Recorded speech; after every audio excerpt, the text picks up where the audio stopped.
and gentlemen, please be advised of the following facts. LoveLine is meant for an adult audience. LoveLine may contain sexually oriented content. On a good night, listener discretion is advised. What did that guy say? I don't know. That music was ripping, though. The phone number for LoveLine is 1-800-LOVE-191. That's 1-800-LOVE-191. And now, here's LoveLine with your hosts, Adam Carolla and Dr. Drew.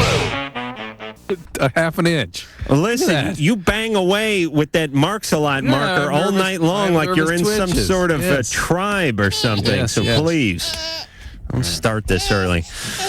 Allison's from Buffy the Vampire Slayer. Allison plays Buffy's best friend, Willow. We've had Alyson on the show, when was it, a year ago, Ann was saying? Approximately. And how'd that go? It was fun. Oh, it was good? I giggled a lot, though. I listened to the tape, and I was just a moron. Oh, yeah. Never listen to the tape. Yeah. You know, go again. I'm going to giggle all night. In radio, they do these things called air checks, which is you do a air shift, and then you take the cassette from whatever that 2 or 3 hour shift was, and then you go into the program director's office.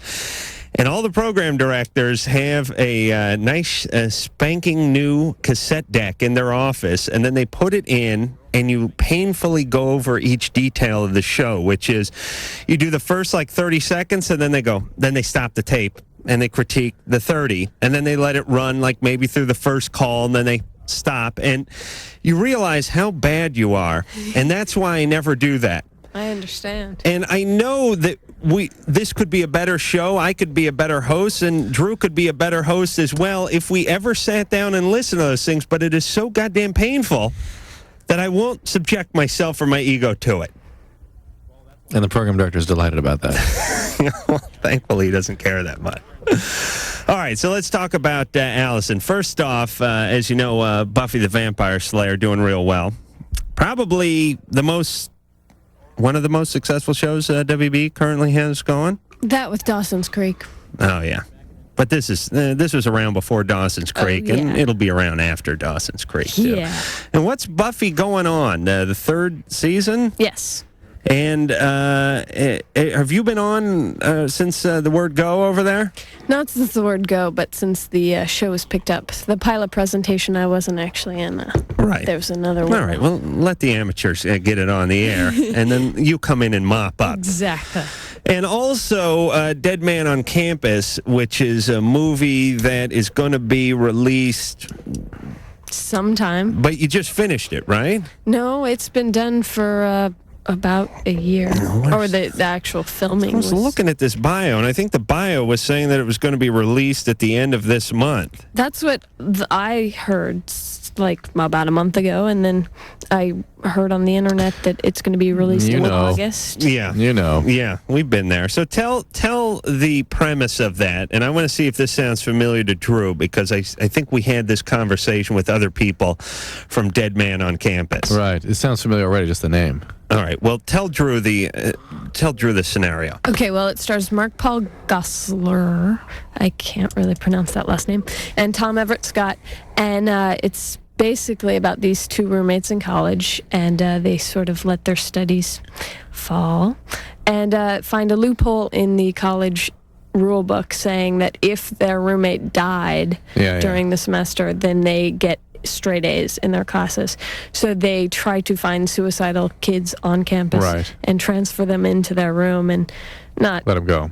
Well, they don't discourage them from doing. You know what it was? It was Mark Paul before the thing was filmed. Right. He was on talking about what he was going to do. Right. Yeah. And I said that sounds like a ridiculous premise. No, I thought you said it was. I did. Funny. I went with it. You went with it, yeah. What was I thinking? Well, everyone always is that about Kill Gallagher. Is that true?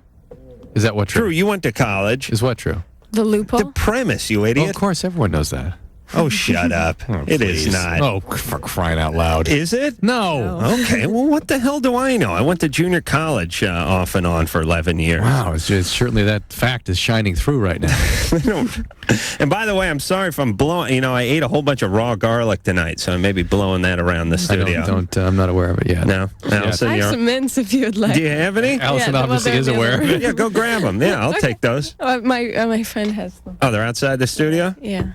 That's all right. We don't Adam, need They're to. very No. strong. You normally have a certain Je ne sais quoi. bouquet. Thank you. Well, all right. I would So I brought can't- them in. All right. So Buffy's going great. And are you on hiatus now? Until next week, yes. And does everyone sort of make their own schedule now? I mean, all the different networks. Didn't it used to be that, people were all off at the same time and then went back to work at the same time? The hiatus was in the summer. I think it's still the same. I think film shows start earlier than sitcoms. Ah, I see. Filmed like when you do. Thank you. They're very good. When you do, all right, settle, baby. When you do Buffy, you have to film that all week. Yes, 5 days a week. Like you're doing a little movie, as opposed to rehearse all week and do it once in front of a live audience, Right. which they then sweeten up dramatically. Our hours are much longer on film. What is a normal schedule for you? It would be 5 days a week, pretty much 15-hour days. For you.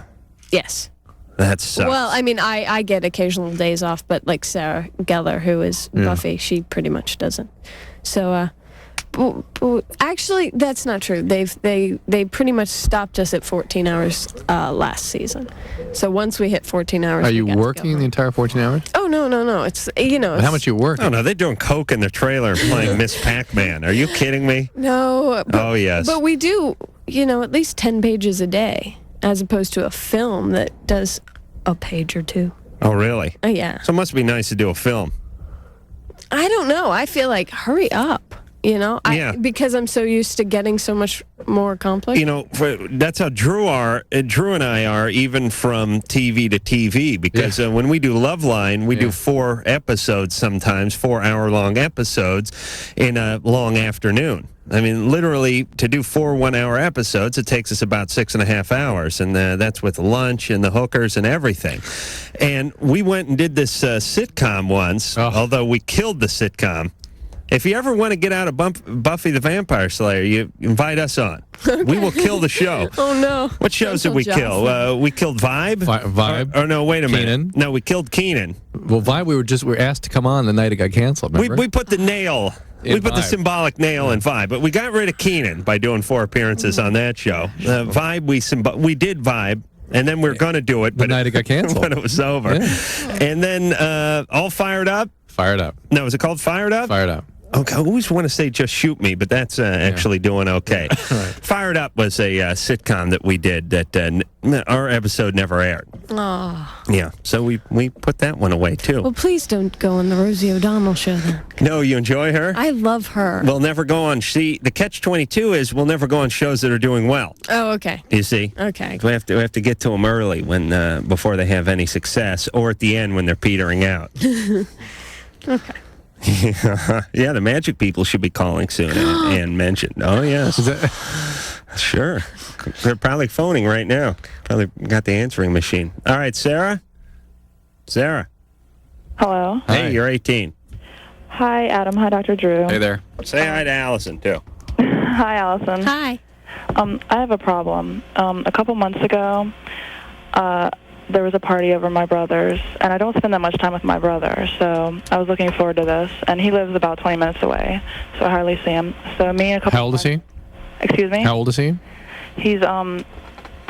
Mm-hmm. So we didn't really spend much time together as we were growing up. So. Why is that? He's 10 years older. Wait a minute. Excuse me? Why? Well, I don't know. Just we were distant. You and he were distant. You were living in the same household, but you just... No, we lived in separate households. Why?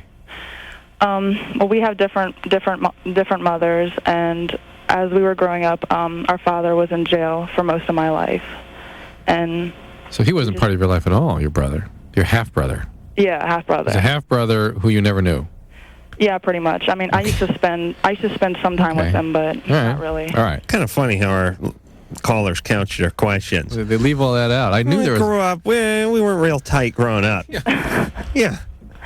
Lived in different states with different parents. Yeah, Dad was in jail and they had different moms. All right, Okay, so sir. what's the deal? Okay, well, so I went down to his house, and because he was having a party, so we were both kind of drunk. Well, I was really drunk, which he wasn't. And he asked me to come back to his room so he could talk to me. And so I went back there, and he said that he needed to tell me something. And I was like, okay, go ahead. And he was like, no. I was like, go ahead, you can tell me anything. And he said, well, I've been in love with you for a while. That's healthy. I'm going to drop that bomb on my sister when she gets in from Germany in a couple months. But because I don't know, I've been hanging out with him for for about 4 years. Mm-hmm. Like a lot. So he told me that, and I didn't know what to say. Toodaloo. Toodaloo. You know what I mean? Don't hang out with him anymore. Do you like him, Sarah? No. What happened to him growing up? Did Dad do something to him? No. Criminal dad? Thanks. Well? All right, let's take some guesses as to why Dad's in prison. Yeah. Parole violation. Mail fraud. Yeah. No. Tax evasion. Tax evasion, yeah. Ponzi scheme. Yeah, something involving the RICO Act, perhaps? Some sort of racketeering scheme? It kind of involves him and his girlfriend robbed a bank. Oh, we're all off. We went white collar. That was our problem. But I bet he didn't claim it on his taxes. But the temerity that I So might have I kinda win, right? insinuated that he could have done something heinous to the son. Imagine I don't think so. So here he is out trying to provide for the family, Drew. All right, how long's he in prison for? Well, he got out a couple years ago, but he was in there for 9 years. Uh-huh. So pretty much all my life. Did he rob a lot of banks? No, well, it was just it was just one. I mean, Wow, that's dumb. the story Bank of that I America? know is that he didn't know about it, which he was he was with his girlfriend, and she supposedly told him that she was going in to get some money out. And he supposedly didn't know about it until she come out and got busted. Oh, right, sure. Mm-hmm. There's a lot of that. Actually, there was this Tom Selleck movie I saw where he was framed unjustly. Oh, everyone in jail's been framed. Right. All right, Sarah, your dad's a criminal. Your brother's the son of a criminal, and that's why he's kind of where he's at. But if I were you, I would stay as far away from that guy's house as possible. Yeah, it's not. Really? Yeah. And another thing is like the thing that bothers me is he asked me, would I be mad if he tried something on me then? Answers. What was your answer? I said, yeah, I'd be mad at you. Good. And then I don't know if I was sick off the alcohol, but I went and threw up. That's good. That's a nice way to punctuate that discussion. Yeah. Okay, Sarah. Yeah. You're amazingly healthy. That's what my mom said. I told her about it. Yeah. Okay. But stay away. Don't be dragged back into this. Oh, that's lovely, isn't it? Yeah. God knows what else this guy's up to, by the way, if he can just go ahead and confront his half-sister sexually. Yeah. Oh, it's a sad world. How dare I suggest that it was Dad's fault?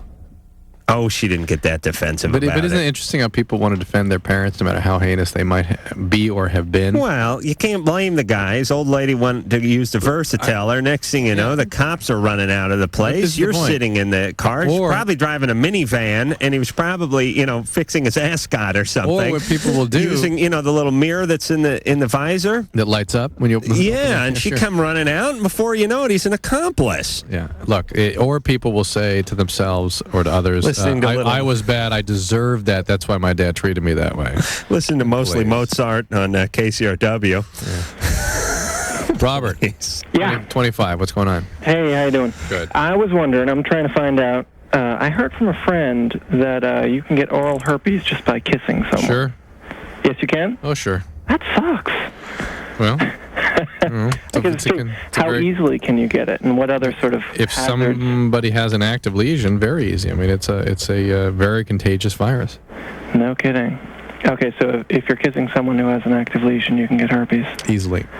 Wow. It's not really something you have to write down, though, Robert. If you see an active lesion on somebody, just go ahead and keep that tongue away. But by the way, I mean, her oral herpes is exceedingly common. It's again, you're responding to some notion of herpes being some devastating condition. We're talking about a cold sore, a skin rash. Okay. Right. Is this and your something girlfriend? Which, like a fifth of the population has. That's right.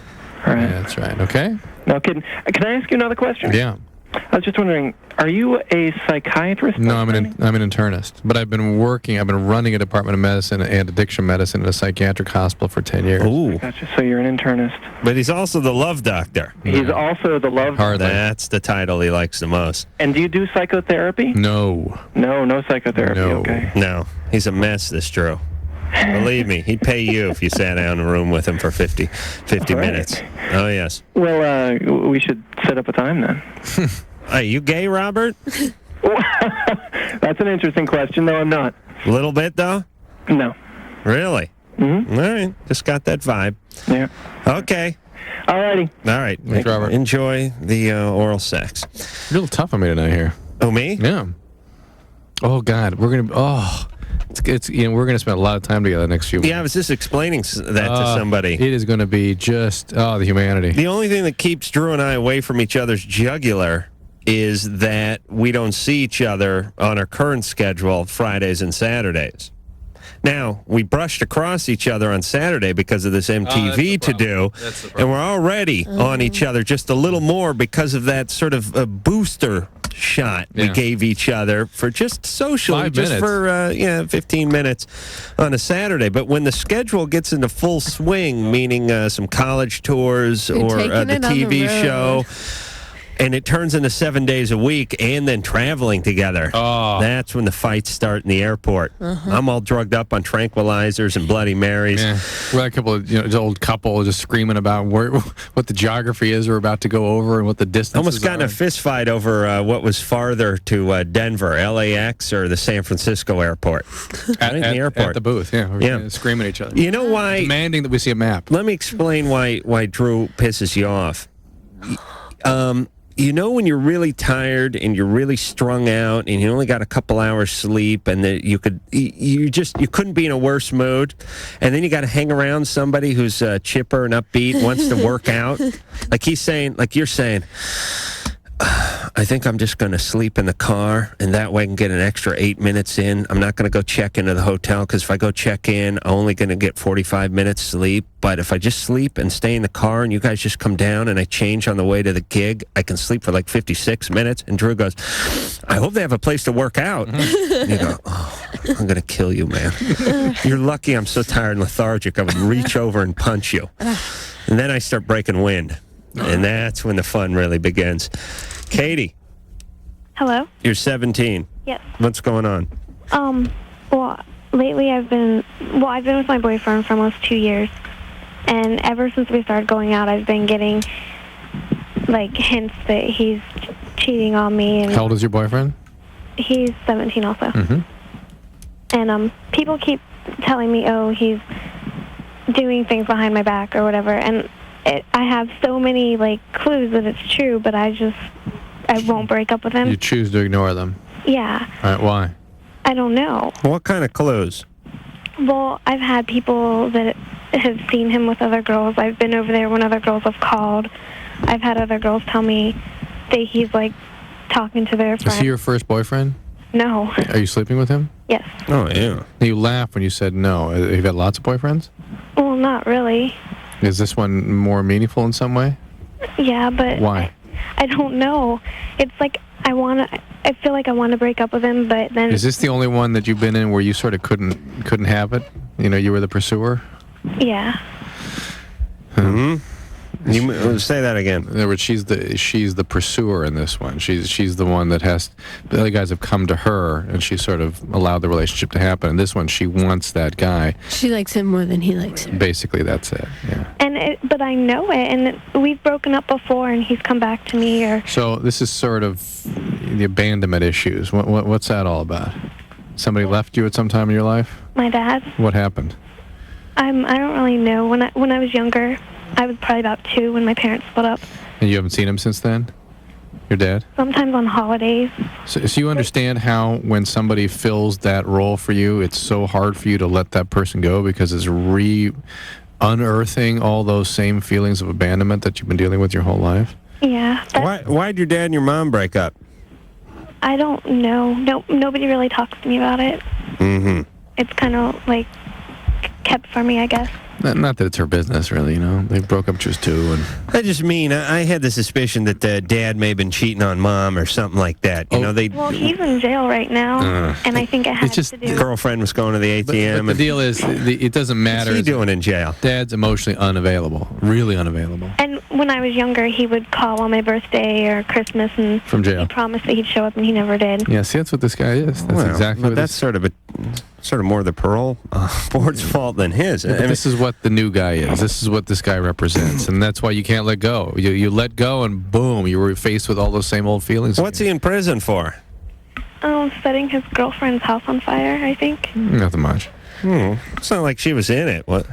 No. No. I don't know. I get Grandma was. Bits and pieces from different family members and the newspaper. And okay. All right, it's just not important. I mean, all right. But, well, it's kind of. All right, listen, Katie. Well, no, I have a question about my stepdad. Uh-oh. What's he do to you? Well, when I was younger, I guess I was probably about 6, I told my mom that I thought that in school they showed us a movie about good touch, bad touch, or whatever. And I told my mom about the movie and told her that I thought that her boyfriend was doing bad touch or whatever. And she didn't believe me, and she asked him. She brought him in the room, made us all 3 talk.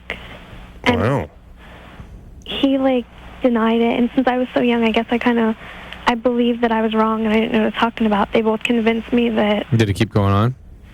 Not after that, and I kind of forgot about it until a couple years ago. And then I remembered, and I said something to my mom about it again. And she thinks that... You misinterpreted something. Yeah. It's kind of moot. I mean, it just adds to more of the trauma of the situation. I mean, you had enough health to step up and go, hey, Mom, by the way, something's going on here. Mom, as we know well, having married a felon and then brought stepdad into the house wasn't... But Drew, the chances of her getting 2 bad seeds are almost astronomical, aren't they? Astronomically good. Oh, yeah. So, all right, Katie. Yeah? If your mom had nuts, I'd kick her right in them. Well, she says because I can't tell her exactly what happened because I don't know. She thinks that... Katie? It didn't happen. All right. Your mom is full of ass. And either way... Either way, your compass is kind of spinning around like when they do those Devil's Triangle reenactments on TV. It doesn't really matter right now, does it? Right. I mean, I don't mean to be too disparaging of the parent. I dump this guy. The guy needs to go, but think of all the stuff that's going to bring out in her. All right. Probably the only way... Katie, don't get pregnant. Have you been pregnant yet? I don't think so. Oh. That was not no. Really? Well, You got pregnant once? No. She may be pregnant now. No, I don't know. I had a problem with my period one time, and I went to the school nurse, and she thought that I was having a miscarriage. All right. Okay. Okay. Don't get pregnant. Okay. Key, critical. But, if she can muster the resource, certainly her terminating the relationship would turn around the dynamics of this situation in a way that she would have control over these feelings and wouldn't feel so victimized and abandoned by somebody else. She would be the one in control. And she has the opportunity to do that. She can do it if she is able. Listen, find somebody who is available and establish a relationship that is genuine, and you'll have more strength to fight off this kind of nonsense. I'm no theologian. Indeed, you're not. But I do know something about the Bible from watching a lot of late-night TV. And I know there's locusts, and I know there's, one leader that's supposed to take over. There's the apocalypse, that we're heading toward. Yes. This I know. I don't know if they mention the calls that we get on this show about every second kid in America's dad's in prison, and stepdad's feeling them up, and everyone's pregnant at 15. But Jesus, that's got to be in there, doesn't it? Let's say the Bible. Screw locusts, by the way. We could deal with those. Okay, Alyson, you all right? Yeah, I think I have locusts behind my house. Oh, okay. So that's it. That's the missing part of the puzzle. It's starting. And we'll be back. LoveLine's phone number is 1-800-LOVE-191. LoveLine. With Adam Carolla and Dr. Drew. We'll be right back. WEBN.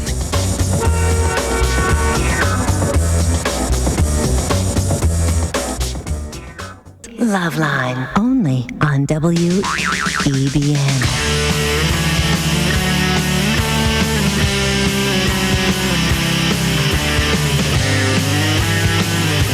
Hey, this is Tyra Banks, and you're listening to LoveLine with Adam Carolla and Dr. Drew. Yes, you is. Alyson Hannigan is here from Buffy the Vampire Slayer, Tuesday nights, 8 p.m. on the WB, which I think they've dropped, by the way. Oh, that campaign. Hallelujah. Have they? I do believe, yes. We had to do a double dance last year, and this year last year you had to do the dubba. And it was awful. And this year they went for a nicer, more mature campaign. We did that dubba thing. Thank God that never aired. You did the dubba dance? Long story, but yes, we did. Wow. It was one of the lowest moments I can recall. Yeah. I said to the guy, couldn't I just drop my pants and weep and save some face here instead of the dubba? Listen, I want to put this out because I know the entertainment industry listens to the show on occasion, many of them driving home, not from work, but from bars at this time of night, and they tune in. And please come to me with all your lame-ass ideas before you unleash them on a unforgiving public. Because, Drew, as you know, I am like the emperor. I either give the thumbs up or the thumbs down. And when they told us to do this god-awful WB campaign, it was 2.5 years ago. And three some odd years ago. Whenever it was before the WB thing got off the ground, and I said to Drew, this is the lamest idea I've ever heard in my life. We thought there was a mistake, man. We were like, it's right. You're just screwing. It's funny, they take it serious. So I'm like, hey, watch LoveLine on the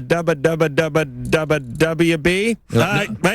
Adam, you're short of dubba. Yeah, 3 more dubbas. That's it. Go. Well, if you call WB, they have to answer the phone.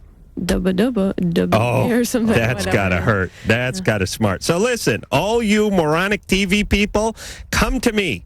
At no cost, I will sit down and tell you how bad your ideas are. But they already know now. Now they've gone. Well, I know, but believe me, there'll be others. Believe me, there'll be others. Okay, well, the WB's clear now. And as a matter of fact, the guy, the moron who came up with the dubba thing, don't worry, he hasn't been fired. They're still looking to him for ideas. Actually, you know what, I know how TV works. Let me say something in defense of WB. I did a presentation, a panel on sort of young people's issues, and the WB was the one that really came to the table and was interested in learning and trying to create programs. Well, they're desperate. They have such a horrible campaign. They need new talent. They have a great campaign now. No, I thought they were really genuine in their desire to do something real. That showed something. They've changed it. Adam, I'll have somebody send it to you. Don't want to hear it. It's good. It's a lot of pretty women. Okay.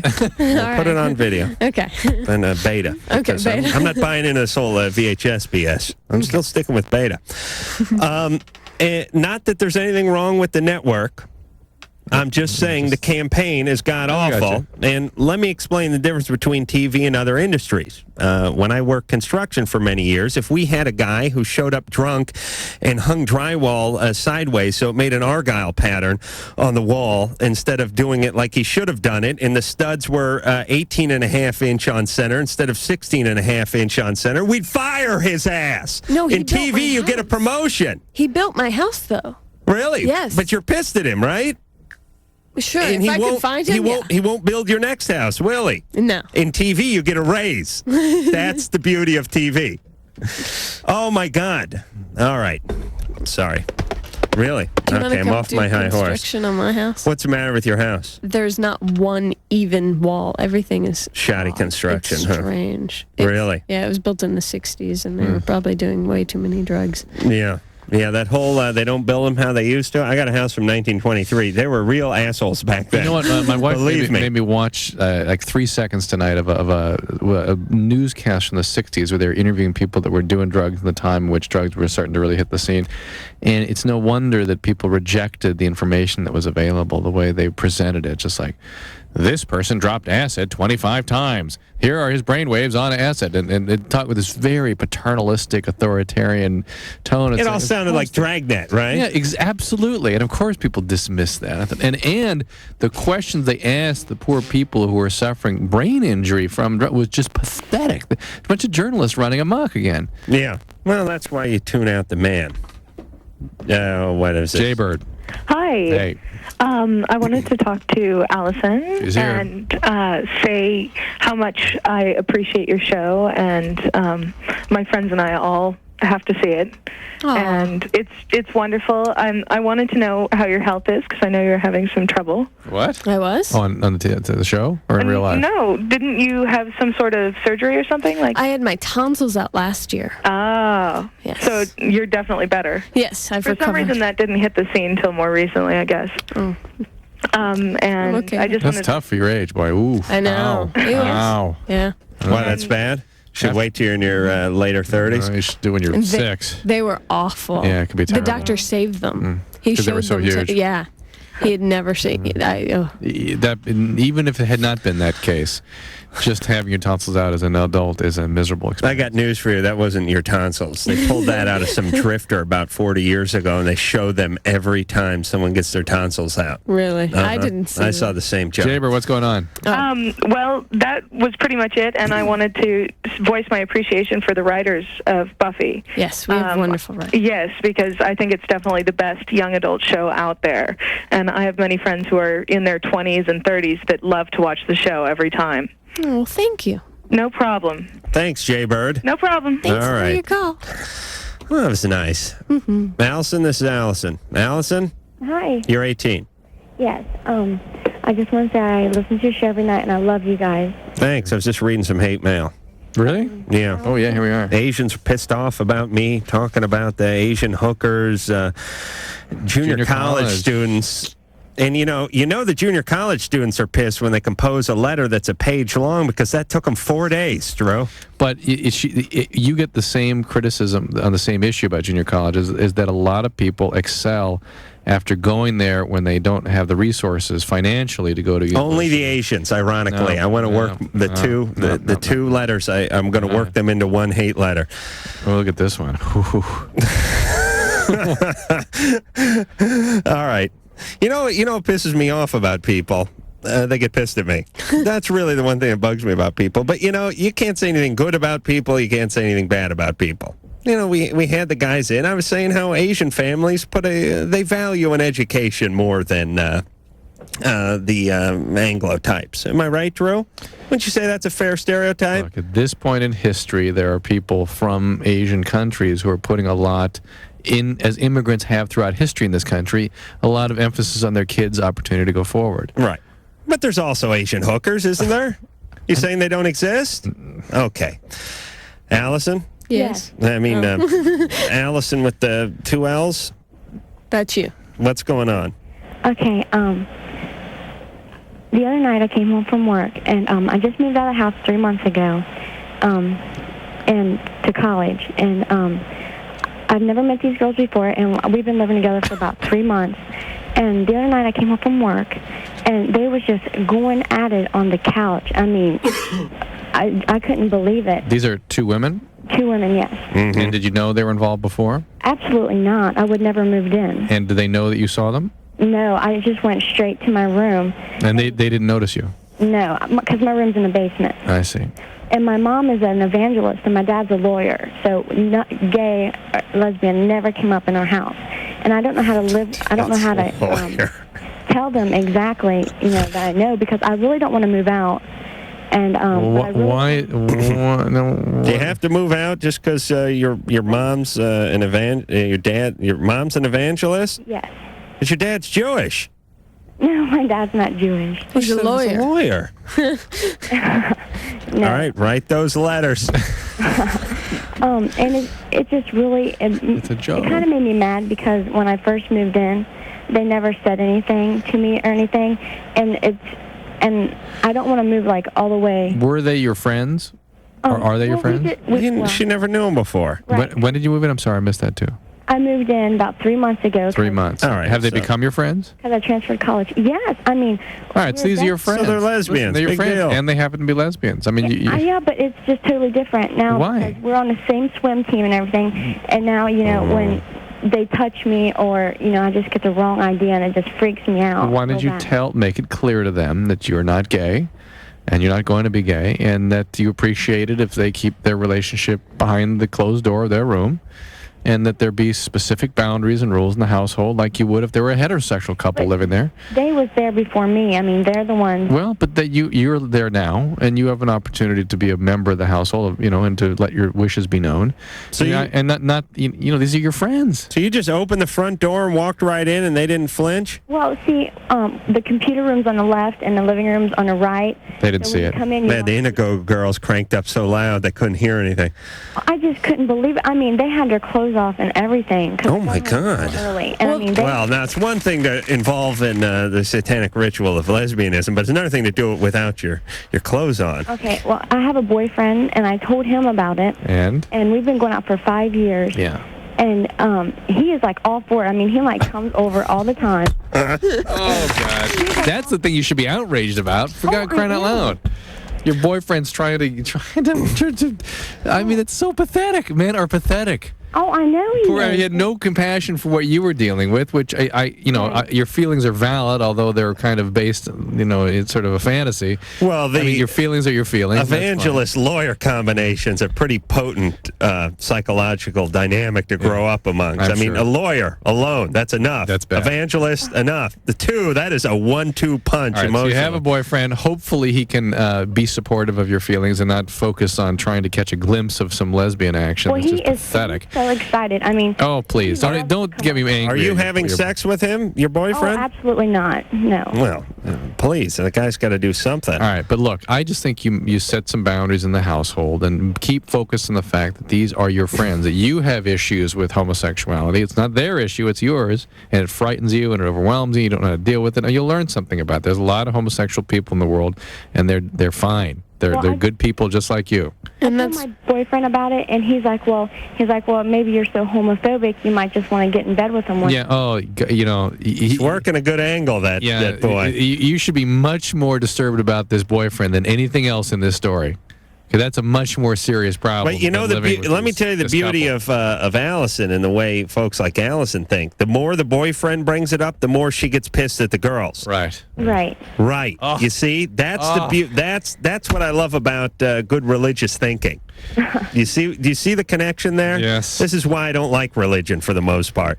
He can bring up lesbianism, threesomes, wanting to walk in, wanting to get you involved with them, wanting to set up a video, and you'll get more and more pissed off at these two lonely lesbians who aren't really doing anything except for messing up one side of the sofa.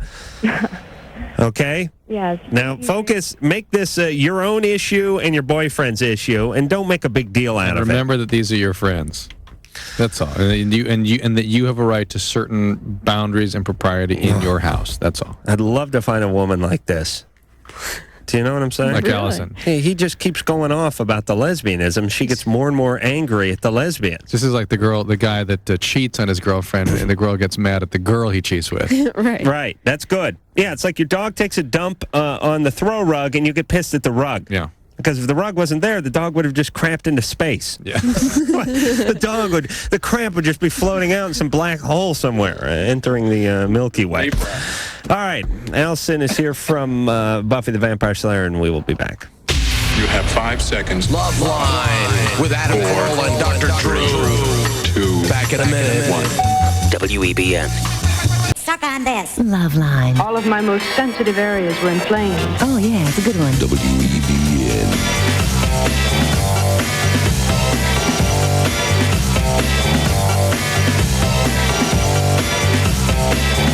Hey, this is Paul. This is Kevin. And this is Steve, and we're Smash Mouth, and you're listening to Love Lines with Adam Carolla and Dr. Drew. Yes, you is. A couple of remakes going on out there, and this is one of them. Good song, though. I think they did a good job on it. Okay, Drew. Alyson Hannigan is here. You haven't heard this? I can't get enough. You know the original? Is it Smash Mouth? Yeah. I like Smash Mouth, so I'm sure. Oh, you do? Yeah. All right. Alyson Hannigan is here from Buffy the Vampire Slayer. Tuesday nights, 8 o'clock on the... Isn't Smash Mouth the guys that keep telling us they're going to come up here and never do? I run into Steve from Smash Mouth everywhere. Yeah. He's always drunk. Coincidentally, I'm usually drunk when I run into him because it's some concert thing. He gives me a bear hug. He throws me over his shoulder and gets me in a suplex, and then gives me the pile driver, and then swears up and down he's going to be in L.A.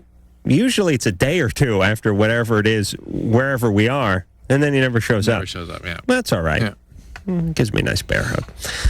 Jennifer, Yes. you're 17. Yep. What's going on? Well, there's this guy at my work, and he has a huge crush on me, but he's 31. And you're how old? And I don't like him, and I don't know how to let him know I don't like him. Well, you got to have sex with him. No, No? I'm not going to do that. All right. Whatever. Where do you work? Kroger. Oh, I like Kroger. What is Kroger? Kroger's a grocery store in the South. Oh, it is? They have great egg custard pie. Wow. I love Kroger. Is it, what would it be equivalent to out here? Is it like a Gelson's or is it a Lucky's? I think it's a Gelson's. But Jennifer, I don't know. 'cause You it's have a right to assume in So the it's a nice place. in the workplace that you're not going to be harassed in this fashion. I mean, if you really don't like the way he's treating you, you need to tell a manager. Okay. Okay, I mean that is out of line. I mean, if it's one thing that you kind of are aware that he's has a crush on you. That's harmless enough. But if he is intruding on you, making you uncomfortable, affecting your comfort in the workplace, it's a serious issue. And I would take it up with a manager. Okay. And if you can't communicate it to them, maybe the manager can help you set the boundaries and make things clear, so it isn't ultimately more uncomfortable for you. Is this guy the manager? No. And be sure to tell the manager too, that you're not, you're concerned about it being a healthy work environment. You don't want to upset the guy and create all kinds of God knows what kind of reaction from him, but you need the manager's help in setting down some boundaries. What do you do over and if there? he does become aggressive, boy. then set it down absolutely. What do you do over there, Jennifer? I'm a beggar. No. Beggar? Yeah. Bagger. They got unions for that, right? Yep. That's a good gig. Yeah, good money. I mean, Well, you not that kind of money we're making or anything. Right? Right. Right. Better than you. But good money for you people. Better than you made most of your life, though, right? Oh, well, yes. Yes. I was a digger and making $7 an hour. All right, Jennifer. Tell the manager, right? Okay. All right. Or tell him first and give him a chance and then tell the manager. This is what I always believe, that you need to give people, even if the guy's a little bit out of line, you need to give people the opportunity to correct their behavior without somebody correcting it for them. It's hard, though, if somebody feels overwhelmed or threatened. And that's true. Yeah, it's on the other hand, it's weird because you go tell the manager, then the manager comes down on him like a hammer, and now he passes you and he looks down at his shoes when he walks by, and you got to go to work with this guy, and it's a little bit weird. Referring to, right, that or maybe the manager can help her communicate it to him in a way that's effective without getting him angry and aggressive, right? Or who knows what, reacting in some way. And the beauty of this is especially if it's a big chain, everyone is so paranoid these days of any kind of sexual harassment case or anything like that. Everyone goes to sensitivity training and all that other BS, so they're going to take it seriously. Am I right, Drew? Yep. All right. JR. Hey, you're 14, man. Dr. Drew, I have a question for you. Yeah. My sister was hit by a car a couple of years ago, and she lived through it, and she's fine. She ice skates now and stuff like that. But I was wondering if that could have psychological problems on me, because sure, I thought I was cool with it and stuff like that. But I was in a CPR class the other day, and all of a sudden I got a panic attack. I got really hot. I couldn't see. I couldn't hear. Right. Panic attacks are just one of the most miserable experiences the humans get to go through. And most people experience them as a sense of impending doom, where they've become preoccupied that they're going to have a heart attack. They get chest pain. They feel like they're going to have a stroke. They feel like they're going to go crazy. And anything you can imagine that seems sort of an ultimate experience is sort of going through your mind. Your heart races. You get short of breath. You feel like you can't walk, can't see, as you're describing. And these are panic attacks, and lots of people get these. Were you present when your sister got hit by the car? Yeah, I saw the whole thing. I mean, certainly this could be obviously just a sort of a remnant of that whole traumatic experience, sort of what would be sort of couched under the classification of a post-traumatic stress disturbance. It might be that you're depressed. It might be that you have a bona fide panic disorder that's coming out now. Well, I think part of it is the particular why JR went to the YMCA. They couldn't afford a CPR dummy, so they used a cadaver. And that could be a panic brought attack. on. I think a little panic. But there are drugs that induce panic attacks. Cocaine use can induce panic up to 5 years after the use. And panic, again, can be part of a multiplicity of different syndromes. And in your case, it sounds like it's a natural result of having been a part of that That's trauma. enough about panicking. What happened? Did she run across the street? I got to finish. You got to make sure, though, JR, this is important, that you be sure that you don't have any medical problems like thyroid conditions. There are plenty of medical conditions and medications that can precipitate what would otherwise be seen as panic attack. Go ahead, Adam. He probably didn't really have a panic attack. He probably just got a little dry mouth and wanted to sit out. JR? JR? Yeah. JR doesn't sound capable of a panic attack. I had to nudge him to get him to talk on the radio. Did you have a full-blown panic attack, JR? I don't know. I've never had it before. Okay. What happened with your sister? Did she run across the street and you saw it happen?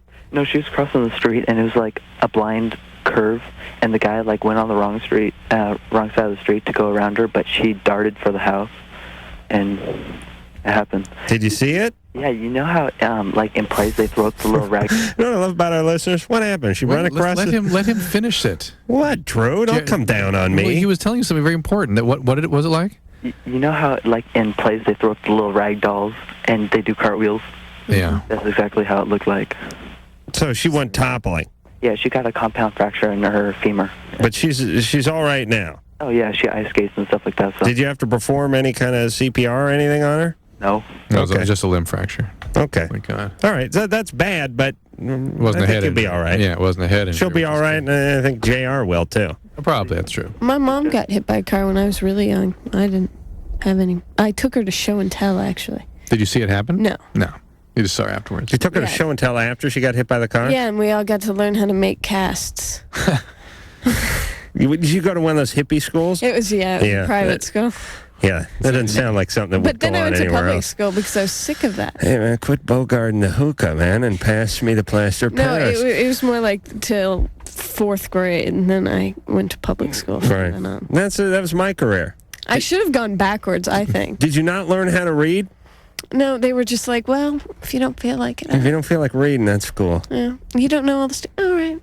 Yeah, get to call your teachers But I by really their first like name. This drawing. It's very nice. It makes you feel. It's like. Oh, Yeah, that was my school. That's great. Yeah, I hated it. And Yeah, but then I look went at to you. public school. Man, you guys and are nuts. I couldn't spell. I still can't. Wow, we got to talk. Yeah. Yeah, that's my life. I went to public school. We went to the same school, I think. Didn't we have this conversation? Yes, We yes, did. yes, yeah. Wow, heavy, man. Yeah, that's where the man was trying to keep me down. Did a good job of it, too. If only it succeeded. You know, when you go to hippie school your whole life and then you go to public school, I remember some kid going to me, I think I told this before, but it bears repeating. Some kid said to me, hey, the bell rang. I didn't even know what the bell was ringing for. I thought it was, some sort of fire drill. And he goes, and I was just standing around, and everyone else was scattering to class. And he goes, you better hurry up. You're going to be tardy. And I was like, what's tardy?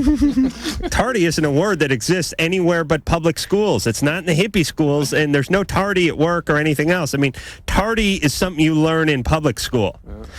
Bunch of guys with crew cuts hitting other guys with utility balls in a big chain link fence environment. Yeah, oppressive, man. Couldn't spread my wings. Couldn't finger paint. Couldn't play with clay.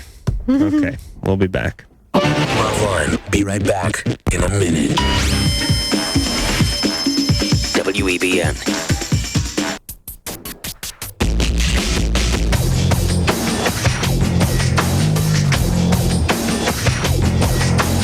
Hey, all right. The LoveLine.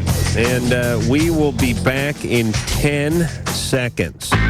This is LoveLine on radio station. We're the G spot on your radio dial. Oh, you're right there. LoveLine on 102.7. WEBN, Cincinnati. It is LoveLine. I'm Adam Carolla. That be Dr. Drew. Phone number for LoveLine, 1-800-LOVE-191. Alyson Hannigan's here from Buffy the Vampire Slayer. Tuesday nights, 8 o'clock on the WB. And kind of building momentum as it goes, wouldn't you say? Oh, yes, definitely. Yeah, I don't know. I tell you, I wouldn't have picked that show to be as successful as it is. Have you watched it? Drew told me about it, and from Drew's accounts. No, I got to be honest. Didn't we go through this last time you were on the show? Probably. It's only been a year. All right. Usually my excuse is I can't watch something. Because it's on. We're on. Yeah, we're on. Yeah. That's the one I use. But this is on at 8 or 8:30, right? Yeah, can't you fire up that beta machine? I don't know how that works. No. And I have one that'll only record porn. Oh. And you're right. See how that VHS thing is past, that fad? We're already onto the DVD. DVD. You're right to stay with the beta. The point is I don't have any excuse for not watching this. You know, but I'll tell you honestly, here's the way I feel. Because I hear nothing but great things about this show. I feel like on a show like this, and I know you don't need this kind of promotion because it's not really promotion, but I feel like it already got started up and now I'm lost. It's like some class that I'm coming into halfway into the semester, and I don't know what page we're on. Go ahead and explain to us why that's not true. Well, these things are written to capture you in a single episode. Exactly. Right? Every single one of those is written to be a serial and to get you hooked in after one viewing. I know you could make that argument for a lot of shows, but like I watched The Simpsons because the Simpsons are just the episode is self-contained. I know. Okay, you could make this argument for anything. I feel like on shows like this or Dawson's Creek or X-Files, I've never seen an X-Files episode because I just feel like I'm behind. I understand that feeling, but I just think that you're wrong. Okay. I never saw Twin Peaks either. Because I just felt Twin Peaks, didn't you pretty much have to watch every episode, though? Yeah, I guess so. That's what I mean. I never saw one. I never saw the first 10, so I couldn't see the next 100. You can take any of our shows and basically figure everything out. I mean, you might be like, they must. These are good writers. I mean, they must. Yes. All right. Write with that in mind constantly. Yes. So starting Tuesday. This what day is it? Oh, is that tomorrow? Yeah, not tomorrow, but the following Tuesday, I'm going to watch this show, and I'm coming back with a review, right, Drew? Sure. And you too, you bastard. I'll hold my breath. Matt. Yeah. You're 13. Yeah. What's going on there? Big fan of the show. Been listening for a long time. My parents listened. Uh-oh. Oof. Yeah, it was, but they only started when I was like a teenager to teach me. But what I really caught about was Buffy the Vampire Slayer. Big fan of the show. Oh, thank you. Yeah, it's like my favorite show. Every Tuesday, I have to be home at exactly 8 o'clock, or otherwise I'm on a pissy mood. Oh, well, thank you. You're 13. What are you doing now? Right now? Yeah, I mean, you're home at the, I'm listening to your show. No, down at the club playing pinochle. You're 13. Of course, you're home at 8 o'clock. Yeah. You can still be outside. Because my mom makes me go to Boy Scouts. Oh, really? Yeah. Yeah. That'll turn you gay, Oh. All right, Ann, I'm just kidding. Come on. Please. All right. So one of my questions, my first one, though, is, like, I'm such a big fan of the show, and I've never been able to find a poster. Can I get an autographed poster of the whole cast? Well, I can give you, or I can take down your address, and I don't know if I can get you one with the whole cast sign because, well, I don't know if they even make posters anymore, but we can, like, get you a cast photo. Okay. I don't know about cast, like, poster. What number? Or do you want... You're taking his number? No, I'll take his and send it. Man, you're not going to do anything weird to it, are you? Look behind you. Alyson. Do something. Yeah. They want you to send your picture to him. Oh, I can send my picture, but he wanted the cast picture. Yeah. I can send my picture and the cast picture. How about that? Yeah. All right. It's not a poster, but it's a picture. So hold big here. enough. Hold and we'll get his number off the Cool. Perfect. It's like Lisa, Ann, you got that? Yeah, it's like the one you put on the wall when you open the dry cleaner. By the way, we haven't given out our new email address. No, we're not gonna. Earthlink, loveline at earthlink.net. Oh. All right. I still don't have the password, and I'm going to work that out. Maybe a reason that they haven't given it to you. Like, I don't care. Diana. Yeah.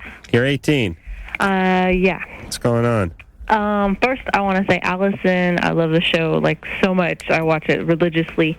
I want to know if there's anything with you and David Boreanaz going on. I was curious about that, too. Nothing whatsoever. Are you sure? Yes, we're just very good friends. No, I mean, that sounds How about really off bad. stage? What No, about off stage? I'm talking about off stage. I see you guys at premieres and everything together. Yeah, He loves you all he's the just time. a sweetie, and I also am a very big fan of his wife. So, in fact, I hang out with her more than I do. He's married? So you're like a lesbian thing? No. Oh, okay. I didn't know where you're going. No, he's just very sweet and we're very affectionate, but that's it. And some people have caught on and been like, "Ooh, are you guys, going out or anything?" But also, are you going to get down and dirty with Seth Green next season? I hope so. That's my boyfriend on the show. We just had Seth in here. Right. He plays Oz on our show. He was in Can't Hardly Wait. Right. Yes. Yeah. He's great. Nice guy. Very cool. Yeah. Very funny. I can't wait. He's going to be a series regular next season. Cool. And you guys may have some sort of romance? Well, he's already my boyfriend, so. Oh, see? See, Drew, if you'd watch the show, you know what was going on. So, you guys are already getting it on? And No, we've had one baby kiss, and that's it. Well, how old do you play? 17? Probably 17, yeah. Mm-hmm. Going into our senior year at high school, so. Yeah. I'm kind of the same thing. I'm 34, but I played 19 on the radio. Diana, what's your question? Dr. Drew, I called earlier. I think I called the same day Seth Green was there, as a matter of fact. And I told you that I had missed my period a couple times because I was on Micronor. Right.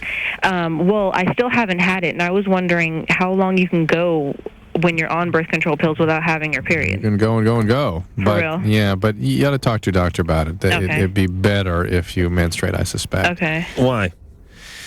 Well, I mean, there can be problems with the endometrial growth. I mean, there shouldn't be with this particular pill. I mean, there's no absolute reason why she has to menstruate. She doesn't. It really doesn't. I mean, I saw some science film that said it was very bad if girls don't. Well, it depends on the situation. I mean, she's taking hormones that basically stop the menstruation. No, it was public high school. Yeah, it depends. I mean, if they're saying that if a woman doesn't menstruate and she's not on medication and not on pills, yes, that's a sign of medical illness and they need to be evaluated. It's called oligomenorrhea or amenorrhea if they've never had a period or have it longer than 6 months. Who'd you have for health over at Walter Reed or North Hollywood? Health, or I had Miss Herbst for chemistry. Oh, did they have...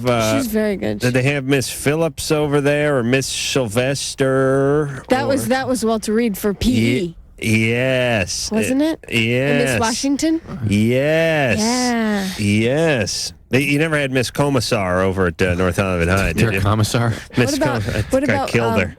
Miss Horn? No, didn't have Miss Horn. Let me finish, though. But, for instance, the Depo-Provera, which is similar to Micronorm, women may bleed constantly or have no period the entire time they're on the therapy. So, I mean, you just you want there to be you want to keep it as close to the natural cycling of the system as you can. Right. Have adequate estrogen. This just reminded me, by the way, since we're waxing nostalgic about North Hollywood High, it's been a while since I've spoken to Mr. Gregory, my driver's ed teacher who failed me for no real good reason when I was in the 10th grade and screwed up an entire summer of mine. So I just like to take this opportunity to tell Mr. Gregory to kiss my hairy ass. Hope you're sweltering in your crappy little one-bedroom in Van Nuys. Well, I go home to my palatial estate with my sports cars and my Asian hookers, right, Drew? There you go again. That's right. What a life I'm leading. Disparaging the Asians again, What a Adam. life I'm leading. Leading that stereotype again. What if I like Asian hookers? Does that mean I'm disparaging them? All right. The point is, I don't want to get sidetracked. Mr. Gregory, kiss my ass. Thank you. Stacy, you're 14. Yeah. What's going on? Okay. I have this boyfriend who's 25, and we've been going out for about a year. And he's been, beating me physically over, little arguments that we have. How long has this been going on for? Pardon me? How long has the physical abuse been going on for? About 4 months. Okay, you must end this relationship. Well, that's the problem, though. I can't. Why? It's like an addiction. I can't. Yes, it is. He's been beating you. How badly? Yeah, well, bruises. How old is he again? 25? 25. You're 14? Yeah. Sounds healthy. No? It's a nightmare. It's a What state do you live in? Pardon me? What state do you live in? California. Mm-hmm. What, aren't there laws? Oh, against yeah. that? Oh, yes. You need to call the police or tell the social services somebody, Stacy. She ain't gonna do that. I mean, well, yeah, of course. You're going to end up Like your mom? Where's your mom? Say it again. She's in her room. Mm-hmm. Was she beaten when you were growing up? When out, did she beat me? No. But did you see her beaten when you were growing up? Oh, by my dad, yeah. Okay. So you think that's normal? No. No. Well, you kind of do. I mean, you may not think it's normal, but you act like it is. As though it's acceptable. Right? Well, I've, grown up with it all my life, so it's right. Just not anything. Well, but it is something. And when are we going to get, I'm blanking on her name, O.J. Simpson's... Nicole's sisters on the show. There's this little slip there. First week of August. First week of August. I mean, you're going to end up like Nicole Brown Simpson. That's what's going to happen here. This is going to escalate. It's going to get worse. This is a extremely dangerous circumstance. I mean, And this guy is a criminal. Well, wait a minute. I thought Nicole Brown was killed by drug lords because of her connection with that chick who had too much facial surgery. Right. I beg your pardon. Abused. Right. But she was abused anyway, and she ended up dead. Before the drug lords. Draw your own conclusions. But, right. This is a common story. Let's put it that way. And you throw in a little stimulants. Is he an addict at all, the guy? No, not at all. Not at all. Thank God. Now you throw in some speed or some cocaine and you have murder. Oh, the guy's 25, for Christ's sake. Yeah. Where'd you meet him? Actually, I met him at a party. You've been going out for a year? Yeah. He was 13. Well, wait a minute. He was 24. So he was a year younger, too, smarty pants. You understand? We're not sexually active or anything like that. What? We're not sexually active. That bothers Adam even more, unfortunately. Well, now, wait a minute. Hear me out for a second. It makes the relationship even more bizarre, in my opinion, At because least it makes it legal, though. I mean, yeah, I know, but it's even more. It's more bizarre in its own way. Don't get me wrong. I'm glad they're not having a sexual relationship with her being 14 and him being 25. But wouldn't you agree that a 25-year-old guy who's having a relationship with a 14-year-old and he's beating her, and it's not even a sexual relationship. I mean, it's not like he's just some, sexual deviant who's pent up and horny and trying to get himself a young piece of ass. He's not. That's not even the relationship. It's a psychological dynamic that's going on here, which is, to me, even more dangerous. Crazier, yeah. Or crazier. Yeah. I mean, I'm glad they're not having sex, but I think you could make an argument for him being even more, diabolical. What can we say to help Stacy leave this relationship? Is there anything? I mean, what can we say? Except that, Stacy, that's the only option. There is no getting better from something like this. Not unless he's it's like anytime that happens or whatever, he's just like, well, I had to put up with it all my life because his parents used to beat him all the time. Of course. And in Adam's utopia, he would go after your parents and his parents before he went after him, or just immediately follow. Right, and he would be sterilized. Yeah. Does he have any kids? No. That you know of. Right. Yeah, that I know of. Or that he knows of.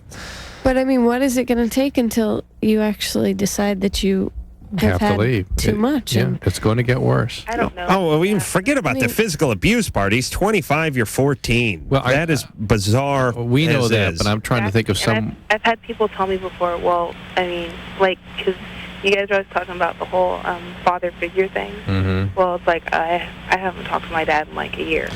I know, and your dad was an abuser when he was around. I mean, this is perfectly trying to live that out and make that right again. But the fact is, people, you need to release yourself from the bonds and chains of your childhood. You have to find a way. When you can acknowledge that that's what's going on, you must find a way to make a real human contact with another person who doesn't fit the mold, doesn't fit the character, the role that you've cast to try to solve the problems of childhood. You must abandon those old patterns that are left over from your childhood and your family of origin and try to make contact with people that are not so enticing and a little more boring, and you'll find far greater satisfaction. It's horribly flawed in the horribly flawed component in human beings, which is if Stacy had taken a math class when she was 12 and she had some maniacal teacher who brought her up in front of the class and made her do some equation that she never couldn't take do, math she'd again. never get near a chalkboard or an abacus again in her life. So help me. Yeah. But she can watch her dad beat the crap out of her mom for 10 years and be horribly attracted to a man who beats her. This is why I say that is why there's no God. He would not create man that way. It would be a cruel God if he did that. Yes, you guys all know I'm right. Yep. Thank you. Andrea, More letters. you're 19. Yeah. I was wondering what kind of sexual activity is normal in childhood. Anything that's not actually sexual. Fiddling, diddling, and goosing. And goofing around and that kind of stuff. But at the point at which it becomes purposely sexual, you've got a problem. Playing doctor. That's sort of experimentation, exploration, that kind of stuff. Why? What happened? Well, I just remember, young, grade school, just friends and I would, find hideouts and play around and stuff. And Same age as you? What? Your friends were the same age? Same age. What kind of playing around? Just touching, feeling, experimenting, I guess. Nothing clothes on, of course, but... Oh, all right. But it was not... I mean, I thought it was normal because they were doing it too, but... Well, but if it doesn't necessarily mean... No. Listen, this is normal. What did it have a sexual quality to it? Yeah, I mean, it was enticing, but... Well, but was it... Yeah, but see, Drew, you can't really have this question answered in a satisfactory way the way you're asking. It was a sexual thing where guys, were people slapping each other in the ass and you love it, bitch? I don't think so. But there was something naughty and something covert about it. You knew not to do it in front of your parents, right? Yeah. You went somewhere to do it. Yeah. But, yeah, exactly. And How have your relationships been? I don't know, not too good. Okay, I guess. Nothing real extraordinary. Yeah, are you confused about your sexual identity at all? Oh, no, not. Okay. No, not at all. You know you're bisexual unequivocally? Yeah. Okay. But wait a minute, are you bisexual? Well, I haven't. I mean, I believe I could be, but I haven't. What do you mean you could be? Well, I haven't had the opportunity, but if it, All right. It sounds that we would... I was making a joke, but you maybe there is a little ambivalence? Yeah. All right, so... Okay. You're 19. But where's the line drawn age-wise? Because I remember, bathing with my neighbor across the street. Normal. And he was a boy. Normal. And then his cigar fell into the tub, and the mom got pissed off. And But then I remember also, doing the whole, hiding behind the bushes and, okay, I'll show you. Mom, Drew, hold on. Let me talk to you. Ouch, baby, I'm over here. All right. Let me talk to you for a second. Drew has triplets. Yeah. Okay, that's 3. Ooh. You see, and they're all, what are they? 11? 5. But together they're 15, right? Okay, they're 5 going on 6. That's why I like when people say that kind of stuff. Like, we're engaged to be married. Oh. That's different.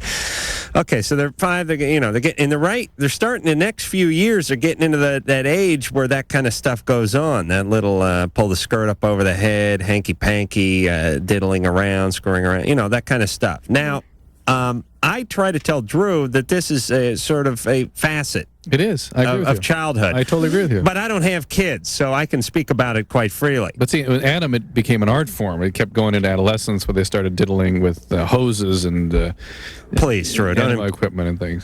All right, hoses, please. Please, don't embarrass me. You described a garden hose episode. I want to hear that story. Somebody, and not myself. But no, I was. These guys were 18, 19 at this point. That's my point. You kept the childhood thing could have evolved. 18, 19, and a garden hose. Go on. Oh, Jesus Christ, Drew. When did I tell you this story? You told me all the anima stories. All right, I'm going to embarrass my friend. I don't want to bring the guy's name up, but put a little garden hose in his ass, and then filled his ass up with some water, and then we drove to the Jack in the Box drive-thru, and he hung his ass out the window, and shot some water out of his ass onto the Jack in the Box thing. I mean, it's normal stuff. I'm sure every 18 or 19-year-old goes through that phase where they put a hose in their ass and they go to a Jack-in-the-Box drive-thru. I just want to make sure we make the point that Adam is the one telling us what is normal behavior in childhood, okay? He's also telling us it was a friend of his. Normal at 18. He's alone and he wanted a chicken sandwich. All I was doing is riding shotgun, like our first caller who was at the bank looking into a T-bag. Getting the... No, luckily the wind was blowing the other direction, and I was fine. How did he hold it? He has a lot of tenacity, a lot of stick-to-itness, training, a lot of training. It was a fairly short drive. I mean, it was about a mile. Let me tell you, there was a guy in front of us at the drive-thru was like ordering for the whole softball team, and believe me, was not happy about this. You never heard a guy like, "Come on, let's go, let's go, let's go." You think about this group of guys sitting around. It wasn't like they thought to go to Jack-in-the-Box after the garden hose. Right. This must have been plotted out. How long to figure this grand scheme out? There's not a lot to do in the Valley growing up, Drew. You got to make your own fun. I wasn't like you with tickets to the opera. You understand? As we said, so yes, absolutely, there is exploration that is normal, and it's very hard to distinguish overtly sexual exploration versus normal sort of pre-pubertal, pre-sexual exploration, which really isn't purposeful. It's not directed towards orgasm or penetration or anything like that. Now, you do know that, at least my friends, we all made our Barbies have sex. That's common to have. We had this conversation last time you were up here. Yeah, right. okay. Yeah. It's common for kids. Not to that I'm obsessed with Barbies. But again, it's usually not. It's not really purposeful. It's sort of like putting them together and on top. You kind of have a sense of what it is. Listen, here's what it is. It's like boys. They play army with fake guns. There's not real bullets flying around, but you get the notion of what they're trying to do. Now they're not going to grow up and join the army and kill somebody necessarily, but it's the same sort of thing. There's that inclination. There's an inclination, yeah. A friend of mine put a Ken doll in this ass and shot it out at a McDonald's drive-thru. Yeah. Okay, Drew. Thanks for bringing that up, by the way, Drew. Well, there's more stories. This is what I learned traveling with you about. All right. I got to stop taking them tranquilizers on the plane, It's like I start rambling, All right, we'll be back. LoveLine with Adam Carolla and Dr. Drew. The phone number is 1-800-LOVE-191. We'll be right back. WEBN.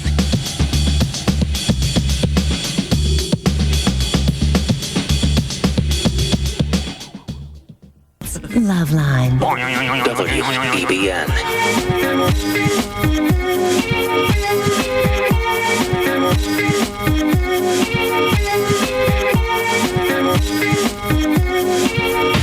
Hey, it's LoveLine. Alyson Hannigan is here from Buffy the Vampire. What is that? Is that too loud? I didn't get it. Was it because I was talking? You just killed us here, Mike. I got it. What was that? Some kind of power surge. Oh, really? He got really loud. Well, that's God punishing the two sinners. It's weak. There's something very wrong with the transmission. It's like Rice Krispie. Yes, all kinds of. Well, now I'm getting it. Yeah. Anyway. All right. Buffy the Vampire Slayer. Yeah. Tuesday nights, 8 o'clock. No excuse not to watch it, Drew. If this is going out over the air, it sounds terrible. I know what it sounds like in there. I sound good. No. Ooh. It's even worse. All right. This is Westwood 1. Maybe one of the chipmunks got tired and the generator slowed down. Should you go out to the back of the building and feed them? It's just your headphones, guys. No, it sounds like you're talking to a kazoo. Oh, it is? Yeah. I hear it a little bit, but not as much as you do. All right. All right, here we go. Mike's assured us it's not going out over the air this way. Melissa? Yes. You're 18. Yes. What's going on with you? Actually, I just want to call and say that you're wrong about Buffy. I just started watching it about 2 months ago, and I had no problem whatsoever getting into it. And now, actually, I watch it all the time. I actually watched it tonight, which is why I called in, because it seemed really great to me that Alyson was on. Tonight? Yeah, they're repeating the first season on Mondays. Why didn't you tell me that? I would have said because that. You're hopeless. But you watched that episode where everyone wore the name tags, right? Nope. No. I know. I said, okay, who's that? Who's that? Who's that? I could give you a cheat sheet, Adam. Yeah. I want one of those things that I tape to the screen Okay. that has everyone's name over it and sort of and says what color their hair is, so I don't have to look down at a piece of paper. Melissa? Yeah. All right, now this is sounding bad. Well, I just had a quick question for Alyson. Yes. I wanted to know if you're anything at all like your character Willow, or like actually how more she was last season, and like if you had any advice about like how people would go from being more of the friend like in the shadows to being more like in the limelight. You got to talk to the writers, right? Like how you would go about doing that in your own life? Yeah. Well, I would just say, just believe in yourself and just be true to who you are, and then it's more like you're just trying to hey, wait a minute, you're just trying to please yourself and not anybody else, and then you can be more of yourself. No, you get the drugs, and then you're known as the candy man, and then your friends come around. I'm being facetious, but I mean, what you're saying, of course, is true, but how do you do that? You have... How do you get this? You have to go through adolescence and become an adult, and then you can do it. You have to suffer a lot in the meantime, Yeah. probably. But let me Trust me, in this is high something we've school, struggled with a little bit is, how do you get courage? Yeah, really. You ever think about that? How does somebody get courage? Get drunk? I think you're put into a situation where you either do it or you don't. Yeah, but what gives people the strength to be able to I don't step know. up? It just happens. Well, I mean, I'm the strength in the group, but I mean, like, I'm not the one that ever gets noticed. I mean, like, I'm the dependable one, and it's so fun. But you might be getting noticed, and you just don't know it because the people that are noticing you aren't noticing them also. And they're the ones that 10 years from now, they're going to be the ones you want to, like, hook up with. All right, I'm going to put out a theory that I just thought of, but I think it's brilliant. Absolutely brilliant. Which is... Some people are in are evolving, and the good people evolve. They're not the same at 14 as they are at 18 as they will be at 25. They don't get stuck. Now, the people that get laid a lot in high school, stop there. They started evolving, hit their peak about 15, 16, and then started sort of honing. Now, those people have a great time in high school because their breasts have evolved, their hair has evolved, their teeth has evolved, their ass has evolved, and they never looked, or sounded, or did any better than from the time they were 16 to 18. The people that evolve, unfortunately, are passing through a phase at 16 or 18 and may not hit their peak years until their mid or later 20s. Yeah. So... the more miserable you are at 18, probably the happier you're going to be at 28. Also motivates you to keep changing if you're not happy. Yeah, I've been to my class reunion. So guys like Adam can abuse you when you evolve into something higher sort of existence. Right. Just because of what a nerd you were in high school, Adam can talk about knowing what your real person is all about. That is not true. But when I went to my high school reunion, I did see that I saw the folks that sort of peaked out and then started going downhill after they peaked, and then the ones that kept evolving. Yeah, but you abused the ones that kept evolving, even on the air here. I did? I say that the more painful your teenage years are, the better you are in the long run. That which does Provided you don't kill yourself. That which does not kill me makes me stronger? Yes. Yeah, unless you're talking about carbon monoxide. Well, also, but then you know how miserable you can be, so you appreciate when you can be happy. That and those patterns. You got to break those impulsions to... True, your patterns, talking about patterns. Hillary. Hey. Oh, this is driving me nuts with these headphones. Yes. I can't hear any of that. You're getting a normal sound on your end? Yeah, I hear it. I hear it's literally like sounds like you were talking with a kazoo. Hold on, I know Westwood won. I think I can fix You're this. going to hit Hold something, on. aren't you? No, I think it's that thing. Bang that. Test one. Oh. Hey, Dr. Drew. Yeah. Is that any better? No. Are you guys still messing with the sound? Yeah, but go ahead. I'm listening to you.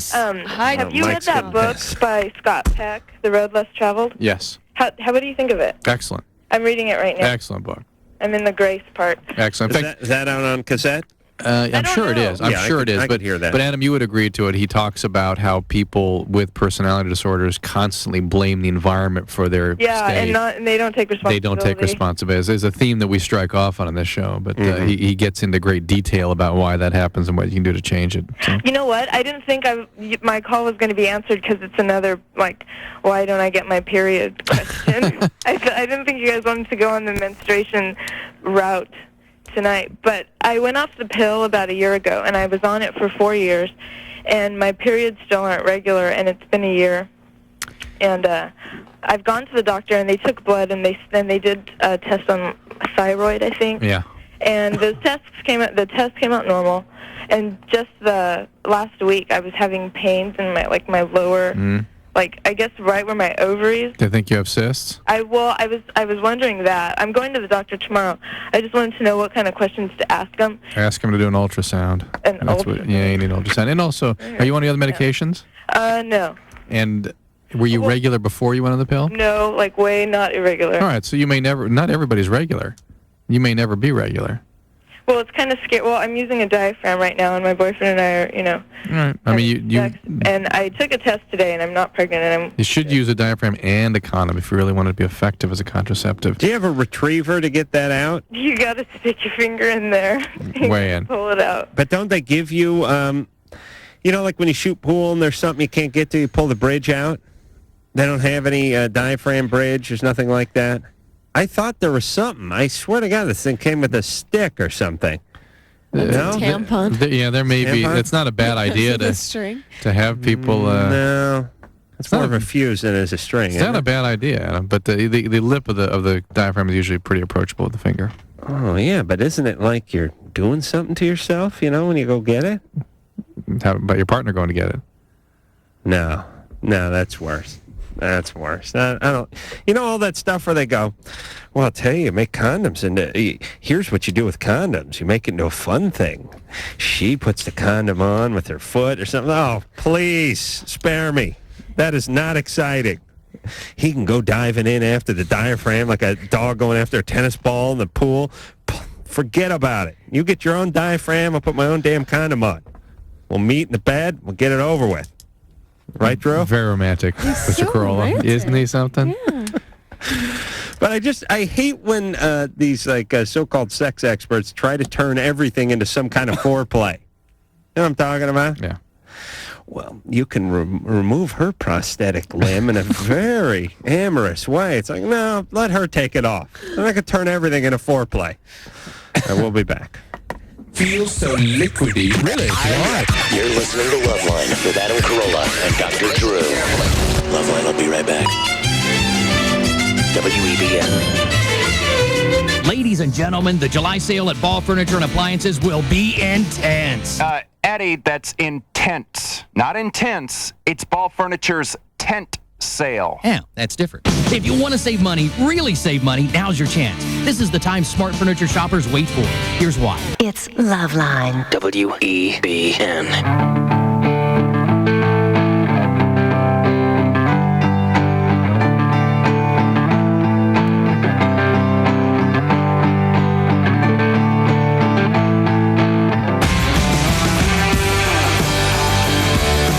Just relish this for a second. It sounds normal again. Yes. Alyson Hannigan is here. I don't know why I was saying 90210. Buffy the Vampire Slayer. That music kind of sounds. Is it back? We're not out of the woods completely with this mic problem, are we? No. Tuesday, 8 o'clock, and Monday at 8 o'clock, too, while they're... Actually, I think it's Monday at 9 now. I don't know how long that's going to last. Okay. All right, so if you tuned in at 8, you'd just catch Hanging with Mr. Cooper or something, and then I'm guessing a very special episode. Okay. Or Nick Farino. It's, I think, Seventh Heaven. Seventh Heaven. Mm-hmm. Is that family? Yes, the Preacher family. Oh, is that what the deal is? Man, it was fun to... I should have guessed that by the title. I got to start paying closer attention. Oh, wait till the new fall lineup comes out. Oh, am I going to have fun with that? I am going to have a field day with that. I can't wait to see the new ABC fall lineup. I can't wait to see Fantasy Island and Cupid, everybody.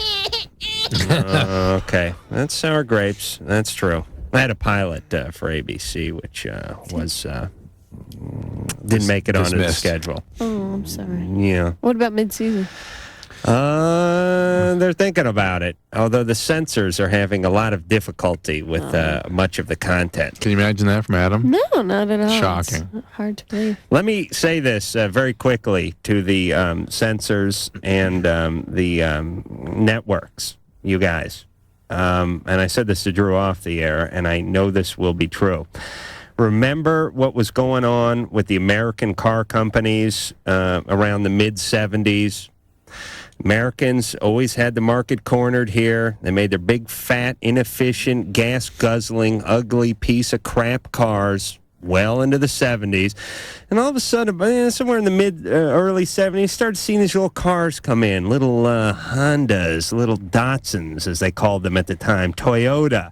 Then suddenly there was the Z car. And the big car companies said, don't pay them any mind. And then the gas crunch came, and they still said, don't worry about them. And they still made their big, crappy, lumbering piles of S, just like the networks do. And see what the Japanese car companies are the equivalent to your Comedy Centrals and your Foxes and your WBs, where you can find Buffy the Vampire Slayer. Thank you. And, all these other stations starting to come up. But don't worry. The big, arrogant American car companies, they said, don't worry about it. And we know how to make cars. 5 years later, they were getting their asses kicked, and they still haven't recovered. This is what's going to happen with you networks if you guys don't smarten up. Idiots. All right. Paul, you're 18. Hi. Everything's painful now. What's going on? Thank God there's only 15 minutes of the show left. Oh, really? Yeah. What's up? I got one quick comment on the just the atheism. I have to say I've been through that stage, and it's not that fun, but I don't know. Hopefully you'll get through it too. But anyway. Where'd you find Jesus? In prison? What? Where was Jesus when you found him? Jesus was just right here where you and I are. Okay, but what'd you have to do? Go through rehab or something first? A rehab, no. And nobody finds Jesus unless the wheels fall off the wagon, so what happened? Oh, well, that's why 99% of the world believes in Jesus, right? Or a God. Right. But no, some get indoctrinated into it early on in life, and then others wait for a tragedy later on in life to get into it. You know, I agree with a lot of the things you're saying. Most of the belief in God comes from fear and nowhere else to look, and you don't want to put all the responsibility on yourself, so you ask God to help you. Right. Well, what got you into it? What got me into it? Yeah. It's just like everyone else, tragedy. Because no one ever asks for help until. Well, that's what I was saying. What happened? They need it. Well, I went to a doctor. I went through a phase where I was having panic attacks, like daily at school, and I went through a living hell basically. Mm-hmm. And what happened was I had a lot of friends that all did drugs. Were you doing drugs? I was raised in a strict Catholic home. Can I say you're gay? That's my little brother. Were you doing drugs? I think he's outing you. Okay, hello? Yeah. So anyway, I went through that, and so... Well, that kid is a pain in the ass. I had to deal with that. You would love this guy. This guy's the greatest brother you can have. I would kick his ass up and down the hall if I were you. I do. Don't worry about it. All right. But anyway, I went through a lot of crap. Then I started to smoke marijuana with him for about a week, and I actually hallucinated, and I was talking with a priest counselor in my school, and I thought I saw the hand of God, and I flipped out, and then I went to this. They took me to this hospital, and they diagnosed me as manic depressive or whatever. All right. So be careful, Paul. You've got a serious illness. I mean, that's. Yeah. Was that Dr. Drew? Yeah. Okay. Yeah. Well, I definitely agree with you. It is a serious illness, but the thing I don't agree with the pharmaceutical companies and the psychiatrists about is that it's a permanent. Like he's on a pirate ship or something. Paul, unless it was induced by the drugs you were using, it's not something for you to decide to believe or not to believe. It just happens to be a fact. And let me tell you about God. Yeah, that may be... God invented the pharmaceutical companies and the scientists who work for them, right, Drew? It's just you know what I mean? It's just one step removed. It's not useful to get in these big arguments and stuff, but that's the fact. I mean, this is just the way this condition is. Yeah. And if indeed God could take it away, it wouldn't exist in all the millions of people that have it, because many of them ask for God to take it away, and he can't. Now, what would you say to somebody who says, well, I know I need help, but I'm afraid to, find it because if they can't fix me, I don't want to know? Eventually, they get sick enough that they have to get help. So you really can't talk. I mean, they have to do it for themselves. Yeah. Wait a minute. Paul? Yeah. Did you take care of that brother of yours? Yeah. Yeah. He's Beelzebub, that kid. What's that? Okay. So are you all right now? Yeah. You are? Yeah, my mom just came out and she trip. Okay, take care of her. Take care of yourself. If you need the pharmaceuticals, take those. Well, anyway, what I wanted to say to Dr. Drew is that about how to find courage. I think definitely a lot of it has to do with the way that what we put in our body. I think that some of the drugs that we use for manic depression are treating the symptoms and not the cause. Because I was totally malnutrition my whole life, and the doctor said that I was, manic depressive. I ate nothing but cold cereal and milk, Right. Well, listen, I'm with you on this one. I know Drew isn't, but listen, if you got some kid who's having physical problems or emotional problems and he's living off a steady diet of Pepsi and corn dogs, it certainly couldn't help. It couldn't hurt, I should say, to balance the kid's diet out. Of course. You do? Of course. Especially, listen, people with bipolar illness have a very delicate chemistry, and even like a cold can set them off. So, of course, nutrition can really set them off, too. Kate? Yeah, hi. You're 28. Yeah. What's going on there? I'm kind of confused. Hearing the little girl voice at 28. Yeah, I'm kind of also nervous about being on the radio. And my voice gets high a little there, but I have a high voice in general. It's not a high voice. It sounds like a real young voice. No, keep going. Okay. What's going on? Well, I've been going out with my boyfriend for about a year, and recently I became interested. And I've always thought I was completely heterosexual up till now. I became interested in a woman, and so... How did that happen? I met her, and we kissed by accident, or I don't know if it's accident, we just kissed. They fell into each other. I tripped over. And... How many guys you kiss by accident, Drew? Oh, it happens all the time. I put my tongue in Dooley's mouth a couple nights ago because I tripped on a mic cord in there and just sort of landed on his pucker. And that's funny. Why? Maybe I should say spontaneously. Okay. Is this Cyndi Lauper? Excuse me? Okay. Maybe I should say spontaneously. Right. Okay, and then I started thinking about it, and then I really wanted to try it, experiment with her, and we did, and I loved it. It was really great. Right, you want to do a little gambling? There's not much time left. How many dollars? I told you. Oh, okay. I would bet on listen to the show, and wholesale chaos, real chaos when she was younger. Real chaos. Well, I listen to the show, and anytime someone's doing that, it's usually to sabotage a relationship or something. Yeah. But that's usually with younger people than me. Right. Even though they probably sound older. So you're just like an arrested state. Yeah. But it just feels like. Okay. It feels like bisexuality. All right. Maybe that's the angle. Do you have any kids? No. Oh, good. Oh, that's good. Why not? You can't have kids? No, but I'm certainly not going to have them if I'm experimenting with girls. I kind of wait till... No, but you never got pregnant before? No way. I use projection. Wow. Good. That's an interesting wrinkle. You're all right? Is your family okay? Anyone ever do anything weird to you? No, no, never. Never. Family's good? Family's good, yeah. Nice family. Okay. That's your family? Yeah, it's my family. Okay. Sometimes there's confusion. No. You're talking about a neighbor's family or something like that. All right. Well, it sounds like you're done with this relationship with the guy. Well, I like him. I'm more committed to him. Right. How much commitment can you have if you're cheating on him? Well, he knows about it. Oh, okay. What does he think? Nice. Well, I asked him before he did anything because I didn't want to, if he had a problem with it. And he said, well, if it's, if you're having these feelings, It sounds like you may be lesbian, and you really should. But I'm more attracted to him. I'm more attracted to the men. All right, but if it's marginal, the relationship's still in trouble. The relationship is in trouble just by the fact that you're cheating. So something's not right here. Ask him to put on a wig, and if you like it better. Yeah, and to shave downstairs. I just think that she ought to be single right now and be figuring out these. I'm with you on that. These feelings. Nikki's 20. How would a death in the family affect dating? Hi. Hey.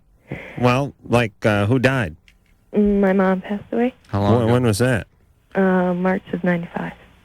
Okay, it can still affect you. Yeah. Especially if you haven't sort of done the proper grieving. I think it's better than Dad dying, though, in terms of your dating. I had a much better relationship with my mom, and I was closer to her. I lived with her because my parents were divorced. And Still, it's not good, but for some reason your dad symbolizes, or your relationship symbolized Dad.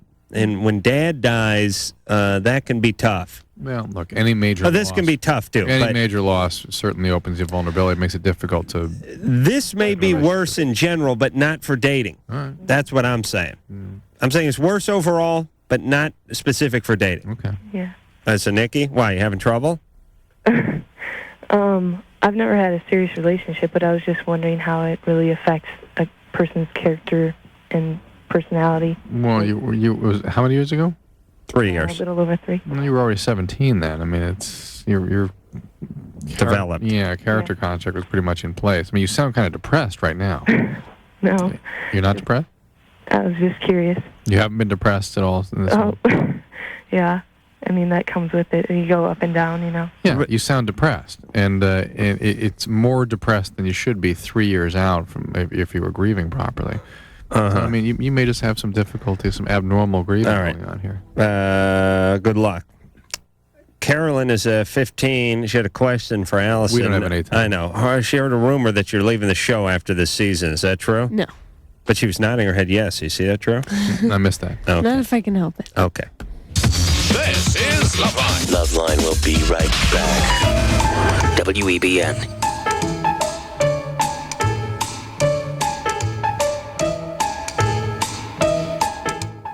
Man turns animal for the erotic pleasures of women. It's LoveLine. All right. WEBN.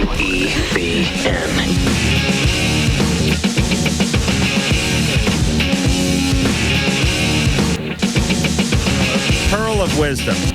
Alyson, thank you very much. Thank you, guys. Buffy the Vampire Slayer, Tuesday nights, 8 o'clock, WB. And Monday nights at 9 o'clock for the time being.